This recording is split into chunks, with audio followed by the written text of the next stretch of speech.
can be effective. Now, will it mean that no child ever logs onto social media again? No. But look, this might shock you, but it doesn't shock parents of teenagers.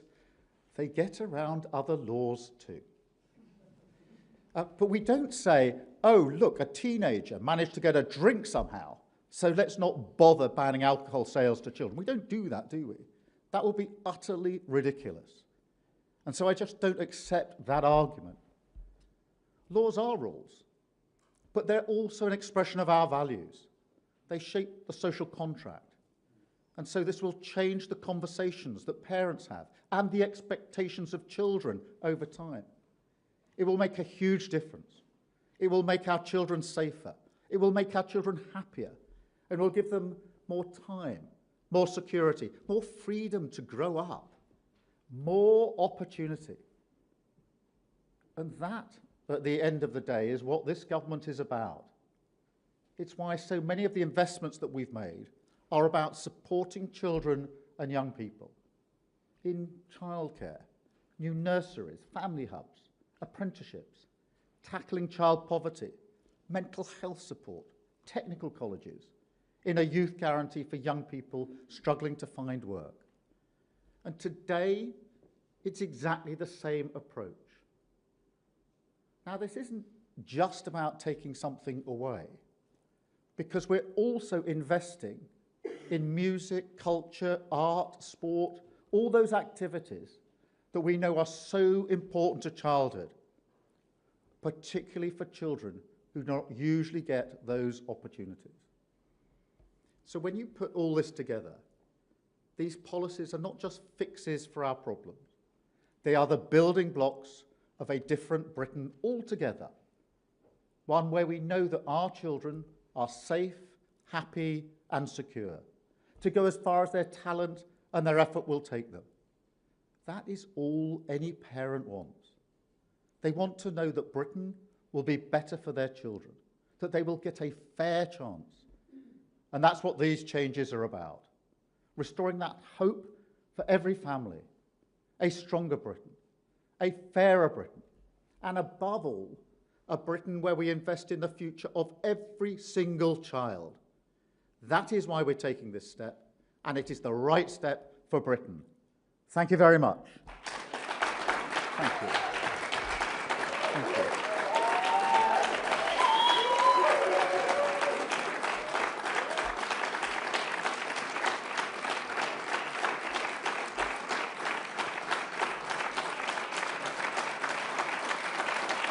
Thank you.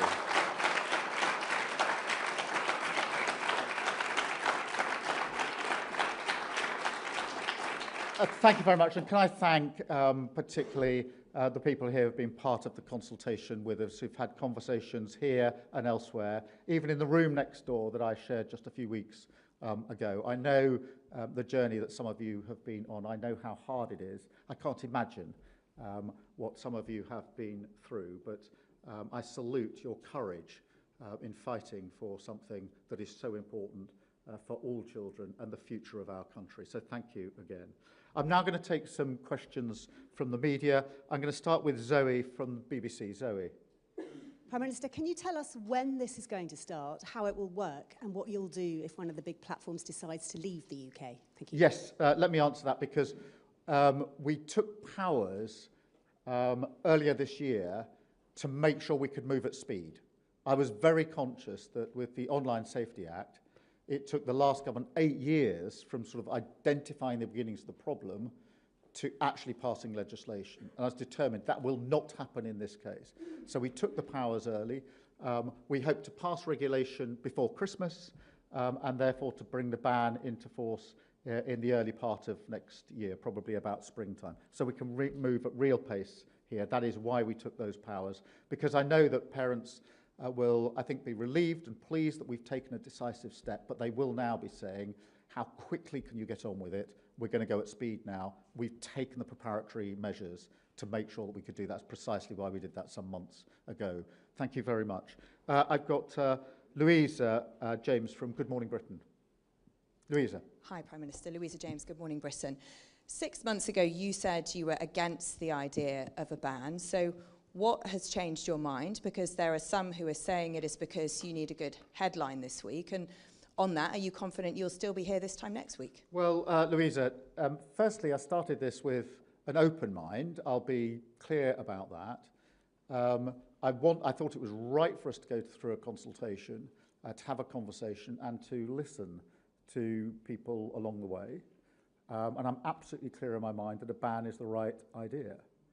I think that we shouldn't belittle this. This is a huge step for our country. It is a step that I've taken after sitting down and listening, particularly to parents who had lost usually a teenager in relation to what happened on social media. So it is really important, I think, that we keep this in the place it should be. This is very significant for our country. It is about protecting children. And I'm absolutely clear that a ban is the right outcome. I'm not going to stand here and pretend that there are no benefits of social media. That wouldn't be straight or honest. But having looked at the evidence, having gone through the consultation, having looked at what happened in other countries, having listened to parents, grieving parents, listened hard, and you can listen in two ways. You can listen in the sense of you're just going through the motions, or you can listen and you can take in what people are saying to you. I'm in the second category, always have been, and that's why I'm absolutely clear in my mind that this ban is the right outcome. And I think we're going to see parents across the country welcome it. I accept not all. There's always a debate here. Not everybody is in the same place, but I do genuinely believe the vast majority of parents will welcome the clear and decisive step that we've taken today. Thank you very much. I've got Siobhan from Channel 4. Prime Minister, what do you say to those that say blanket bans on features will simply stifle access to age-appropriate experiences with proper parental controls, and that kids, as we've seen in Australia, will simply find a way round the ban unless you ban things like VPNs as well? Two things there. Firstly, we've got a definition of social media which is taken from the Australian model. So that means that there are certain features or services that are expected to be within the ban and some that won't. And therefore, there are things like, for example, YouTube Kids, Lego Play, Classroom, Google even. They're obviously the other side of the line. They don't have the features that are concerned here. But the ban is absolutely clear for the services that come within the definition of social media. On this question of will some kids try to and some get around this, of course. That's what kids do. They try to get around all of the laws that we put in place to protect them. Teenagers drink before they should. But we don't then say, in which case, let's abandon any attempt to stop them buying alcohol. We say, let's improve the enforcement of what we're doing. It's exactly the same in this field. I'm not going to stand here and say, from the moment we are putting these laws into force, no child will have access to social media. Of course, I'm not going to say that. But I do believe it's the right thing to do. I do believe we can enforce it. I think we'll be better at enforcing it, actually having learned from the Australian model and having learned from our own experience with the Online Safety Act. So I genuinely think we can enforce it. But I'm not prepared to say that because some children may try to get around it and some may get around it, that is not a good reason to take the act of banning. I just don't accept that, I'm afraid. Beth from Sky. Thank you, Prime Minister. Beth Rigby, Sky News. You say that you won't compromise on the happiness of children, but you also know that US big tech will hate this ban. Are you concerned about how President Trump might react to this when you see him at the G7 and the consequences for the UK? And you're announcing this in a major week where you could in days face a leadership challenge. Does this ban set your legacy, and are there any circumstances in which you might step aside? Thank you very much. Well, Beth, thank you for packing, I think, 2 or 3 questions into the one. Look, let me take them in turn. On the US big tech, look, of course, this is about fighting for what we think is right. And I think that protecting children is right. Now, on US big tech, on tech here, I'm a fan of tech and AI. I think it has got huge capability to change our world for the better. And that's why I made a very pro-tech and AI speech last Monday, in fact, at London Tech Week. I'm all in favour of that. I do not accept, and I will never accept, that you can't be both pro-tech and AI and at the same time say we must protect our children. In fact, when I look at the brilliance of the innovators in AI and tech, I know very well that it is possible to do both.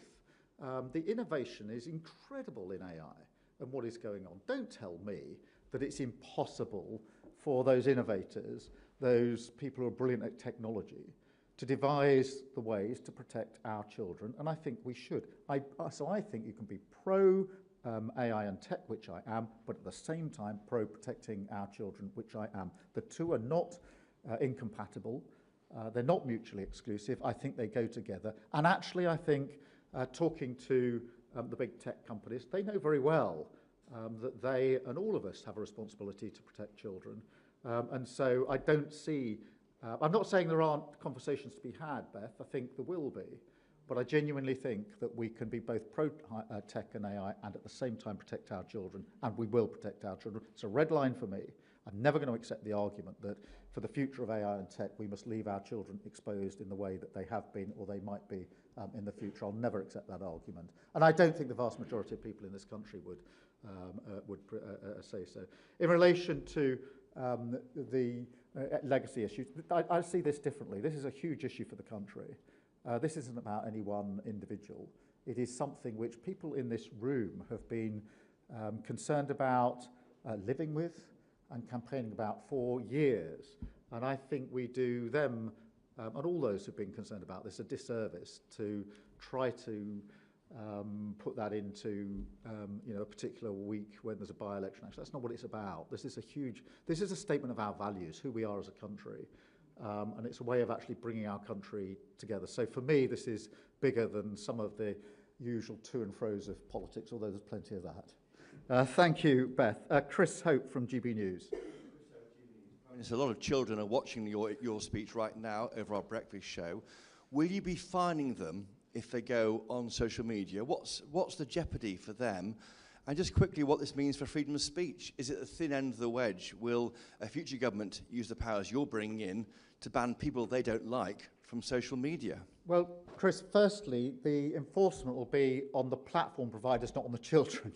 I think it's really important that we make that clear. We're not going to start taking action against 13 and 14 and 15-year-olds who are trying, as they always will, to get around rules that adults put in their path. So this is absolutely aimed at those that are providing the circumstance, the platforms. On the question of free speech, I mean, let's be straight and honest about this. How many people in this room are prepared to defend adult strangers contacting children online? And we know what happens when that develops into the sort of abuse and worse. How many people are prepared to stand up and say, that's free speech and I wouldn't do anything about it? Any more than you'd say, we wouldn't take measures to stop that happening in the offline world. I think it's extraordinary that somehow we've got ourselves to a position where, until now, we've shrugged our shoulders. I genuinely think it's difficult to think in what circumstances any of us will put our children into a place where they could have, where unknown adults could have access to them without us knowing anything about it, one-to-one. We wouldn't do it. So it's not about free speech, it's about basic protection of children. And to take other examples, Chris, look, I'm a great advocate of free speech, I really am. But sending sexually explicit pictures to and from children, that's not free speech. That's basic protection. It's got nothing to do with technology. We have protected our children from that sort of harm for years in this country. We're right to do so. What we're doing now is making sure that it's fit for purpose in the world we actually live in. Thank you very much, Chris. I hope that satisfies some of the children or young people who are watching on your programme. And it'd be very interesting to see their reaction. I've got Natasha from LBC. Natasha. Hi, Prime Minister, thank you. LBC has heard from so many parents who want to see this change, but what does success look like to you? How will you make sure that this is actually enforced? And just to follow up on Beth's question, how will you explain this policy to a sceptical President Trump who may not support your move? Thank you. Just in terms of success, that will be in a drop-off in children on social media. It won't be complete because some of them will get around it, but a massive drop-off in children on social media is sort of step number one. I think step number two, probably equally if not more important, is a cultural change, a sense that our children can grow up differently and have better and more enriching childhoods as a result. Now that will take a bit longer. I think there will be almost a transition because a lot of teenagers under the age of 16 have already started growing up with social media. But as the expectation changes over time, as it will, I think that there will be a cultural change. Cultural change is always much harder than changing the law is one thing, can be very difficult. Cultural change is much, much harder. In relation to President Trump, look, I honestly think that across world leaders, there has always been a recognition that leaders have to take steps to protect children. I don't think that's controversial. There will always be arguments as to exactly what the limits of that are and what rules should be in place. But I don't see that as a problem. And obviously, we're about to go off to the G7 later on today, and I will discuss this with world leaders when I'm there. Thank you very much, Natasha. I've got Sophie from the Mirror. Sophie. Thank you, Prime Minister. So I wanted to ask about Ian Russell. As you know, the dad of Molly Russell, he's against a ban. He says that he feels desperately let down by you, that you're rushing a ban, and that fundamentally under this package, a dangerous digital landscape will still exist. What's your response to this? And also, you haven't mentioned anything about the cliff edge for 16-year-olds. Will we get an overnight curfew for 16 and 17-year-olds? Thank you. Yeah, let me start, if I may, with Ian Russell and just express my highest respect for Ian. I've had the opportunity to talk this through with him on a number of occasions, including just a few weeks ago. I have the highest regard and highest respect for him and his views. I've heard them firsthand from him, and I understand how deeply he is concerned about it. And I obviously do also recognise he's been through an experience I haven't been through, and I have to acknowledge that and have to be humbled by that, frankly. I do know that he's concerned that simply banning and not taking on some of the platform providers to make sure they provide age-appropriate content is, in his view, not quite the right way of doing that. I do understand that. I think, in a way, the ban does a bit of both, because it bans with clarity, which I do think parents want, but it also we've got additional measures that we're taking for under 16s and under 18s in relation to stranger engagement, live streaming, etc., which is intended to get at some of the features that are of concern. On the question of rushing, look, I don't believe this to be rushed. People have expressed different views. At the beginning of the consultation, some people said, why are you consulting? You don't need the evidence. Just make a decision without the evidence. I don't agree with that, and therefore I thought it was right that we had the consultation. Not just the consultation, but actually the conversation that went with it, the sharing of experiences, the sharing of views, I think has been an important part of it. And now we've gone carefully through that and reached a conclusion. I think that's the right way to do it. But I don't want anything in my answer to be in any way disrespectful to Ian, or others that hold a different view, particularly those that have lost a child. I don't think that's right for me. So it is possible to deeply respect someone and their views, but to come to a different conclusion. But we will continue to work with Ian and others on how we make this work. In relation to the cliff edge, there are measures here for 16 and 17-year-olds, so it's not quite the cliff edge. There is then the provisions for 16 and 17-year-olds that we are proposing to take forward. But in the end, whenever you have an age limit on anything, there will always be a point at which you're beyond the age that is restricted. Drink is another example. I'll keep coming back to it, but there are examples where there are things you can't do till you're age X. Then when you can do it, then obviously in that sense there's a cut-off point. But I don't think that should be a reason not to do this. But I do think it is a reason to look very carefully at what more needs to be done for 16 and 17-year-olds, so that it's sort of a graduated edge, if you like. Thank you very much. Let me go to Sophia from The Sun. Thank you, Prime Minister. You spoke about social media intruding too much into our lives nowadays. Nowadays, you get a lot of child influencers and family influencers where the content of children is used sort of for clicks and things like that. I wondered, is that something that you are personally worried about, that level of exposure for children nowadays? And prior to the G7, have you spoken to Donald Trump about your ban on social media? Just taking those separately, the concern at the heart of this ban is social media, particularly the addictive nature of it and the services that are likely to be in scope of the ban. They're not dissimilar to those in Australia, although I think ours possibly go a bit further.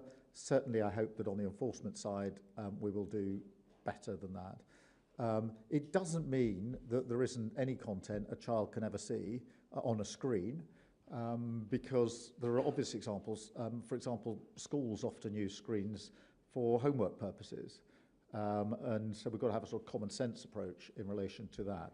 But when it comes to the ban on social media and the features that we know are harmful to children, that don't make them happy and don't make them safe, that is where we've drawn the line, and that's what this ban is all about. In relation to President Trump, I spoke to him on Saturday. I'll see him again this afternoon.